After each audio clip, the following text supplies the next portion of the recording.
After Ash opened Poppy's glass case and set her free, a chill swept through the room. Poppy stood alone for a split second in the crushing darkness, her tiny figure swallowed by the shadows. The lights stuttered, flickering back on with a harsh, electric buzz, but Poppy was gone. The silence that followed felt alive, heavy, and hungry. Ash, still dripping with shame, her pants soaked in piss, the stench sharp and humiliating, stumbled down the hallway. The walls seemed to pulse with secrets, and every step echoed like a warning. That's when she noticed a door. Elliot Ludwig, it read, the name scrawled in faded, blood-red letters. She hesitated, heart pounding, then pushed it open. The darkness inside seemed to breathe. And there, perched innocently on an old, creaking desk, was Poppy. Her perfect porcelain face gleamed in the half-light, eyes wide and glassy, lips curled into a smile that was almost too perfect. So scared she put me back in that case. But you saved me. You are perfect. Too perfect to lose. I'm sorry. I can't let you leave. I've never met anyone like you. Do you know how long I've been stuck in that case?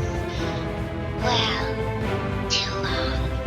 I had so much time to think and reflect. Time to figure out exactly what I would do when free. I'll set things right. Terrible things have happened. But I know that whatever I need you to do, you are capable.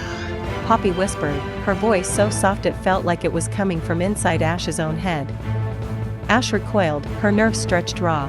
I don't want to know. She snapped, but the words sounded hollow, like a lie she desperately wanted to believe. Poppy leaned in, her tiny hands trembling. She began to spill everything, the secrets that festered in the factory's walls.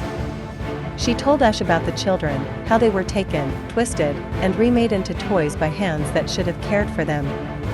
The images burned in Ash's mind, little faces screaming as their bodies were warped into plastic and stuffing, blood soaking the assembly lines. Then came the hour of joy, the moment when the toys, driven mad by pain and betrayal, snapped. They turned on their creators, painted the factory red with vengeance. Screams, splintered limbs, and rivers of blood. The air had been thick with terror and the coppery stench of death. As Poppy spoke, I felt my stomach twist with nausea, my skin crawling. That's horrible. Ash spat, her fear sharpening into fury. Her fists clenched, knuckles white. But Poppy wasn't finished. Her voice cracked as she spoke of the prototype, the one who ruled over the broken toys like a nightmare king. If we don't stop him, She whispered. the orphans, all those lost children, will be trapped as toys forever. Tears glittered in her glass eyes, each one reflecting a universe of misery. Then, suddenly, her voice rose into a shriek. I want to fucking kill him. The rage in her words was inhuman, chilling.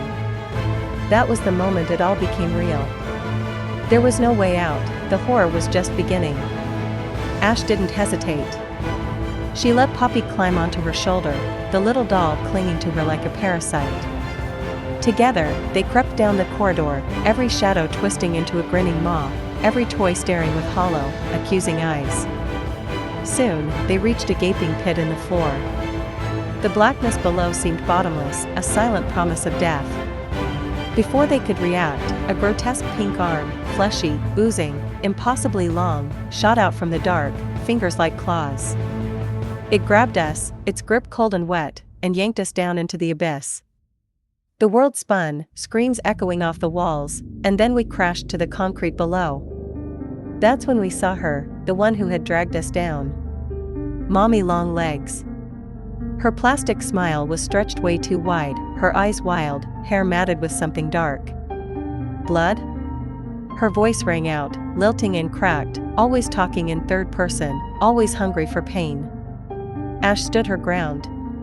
Mommy's arms whipped out, bones cracking, flesh tearing. Ash, running on pure terror and adrenaline, dodged the blows and grabbed one of those rubbery limbs. With a sickening snap, she tore it clean off. Mommy Long Legs shrieked, blood spraying, the sound burrowing deep into our bones. We'd landed smack in the middle of the game station, a haunted carnival of broken rides, flickering lights, and the smell of rot. Poppy's voice trembled. We need the train code to go deeper, She said, but her eyes never left the shadows. As we fought Mommy Long Legs, the air became thick with gore. Her body twisted, leaking black ichor, until at last, battered and broken, she wheezed out the code. Ash and Poppy scrambled onto the train, its engine howling like a dying animal. The ride plunged them deeper into the factory's guts, past shattered dolls and blood-stained walls, all the way to Playcare, a place where the screams of children still lingered. The truth was clear, written in blood and fear: this was only the beginning. The real nightmare, the hunt for the prototype, and the rescue of those haunted, broken children, was just getting started. The factory was alive, and it didn't want to let us go.